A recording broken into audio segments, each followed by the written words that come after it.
Hello and welcome to the UbD Template Stage 2 demonstration.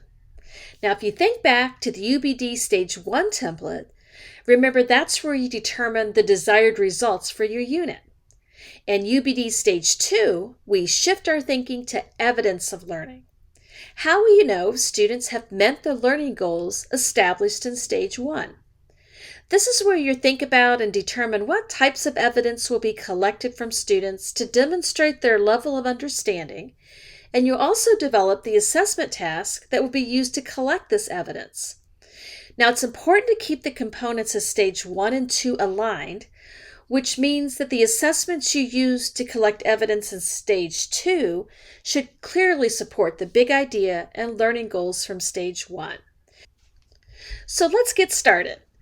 Let's scroll down to the first section of the UbD Stage 2 template. It's titled Performance Task. Now, performance tasks are types of assessments that require students to independently apply the desired learning in a novel way. In other words, they require students to show how well they can transfer learning, which, according to Wiggins and McTee, is a sign of deep understanding.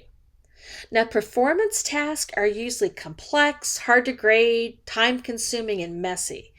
So it's best practice to reserve this type of assessment for the most important understandings you desire students to achieve in your unit.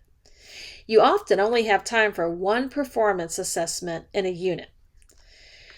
Now here, you're going to refer back to the transfer and meaning goals from Stage 1 of your unit. And in the first column, titled Desired Results Code, you simply record the code for each goal that you established. So T1, T2, T3, and so on would be your transfer goals, and U1, U2, U3, and etc. would be your understanding goals.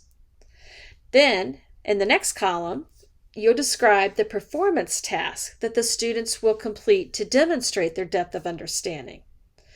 Performance tasks should require students to do one or more of the UbD framework's 6 facets of understanding.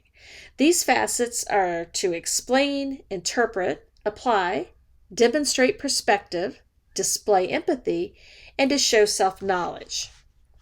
And the last column, titled Evaluative Criteria, you'll list the criteria you would use to evaluate attainment of the desired results. Here's where you think about which qualities are the most important for the learning goal. So for example, if the goal was baking a perfect chocolate chip cookie, my criteria would be things like appearance, texture, taste, contents, and smell. Now, best practice here is to really try to determine the smallest set of essential and independent criteria as possible. And also, your criteria should consider the impact, content, process, and quality of a student's work. Now let's scroll down to the Other Evidence template section. This is where you think about other ways you will assess their learning goals from Stage 1. For example, will you use quizzes, tests, journals, observations, or writing prompts as evidence of learning? These traditional types of assessment are most relevant to the lower level knowledge and skill learning goals, but they can sometimes be appropriate for some transfer and understanding goals as well. Now notice that this section is set up identically to the performance task section. You'll write the learning goal code in the first column, the type of evidence you'll use in the second column, and then the criteria for each assessment in the third column.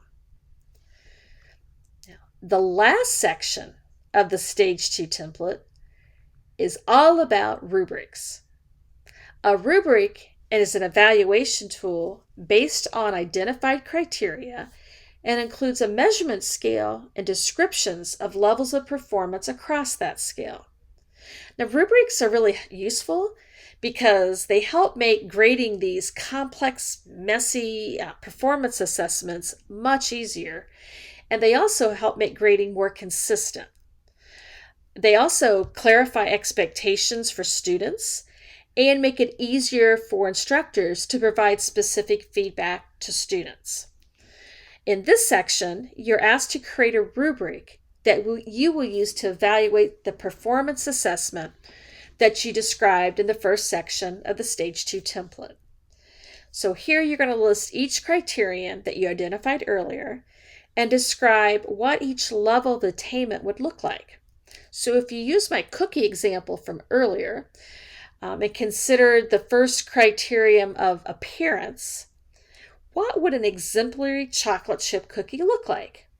What would a sufficient cookie look like? Or a cookie that needs revision, or a cookie that shows absolutely no mastery, such as a flat, burnt to a crisp cookie. You'll do the same for each of the independent criteria. Think about and describe what each level would look like. Now, when creating a rubric, there are some best practices to keep in mind.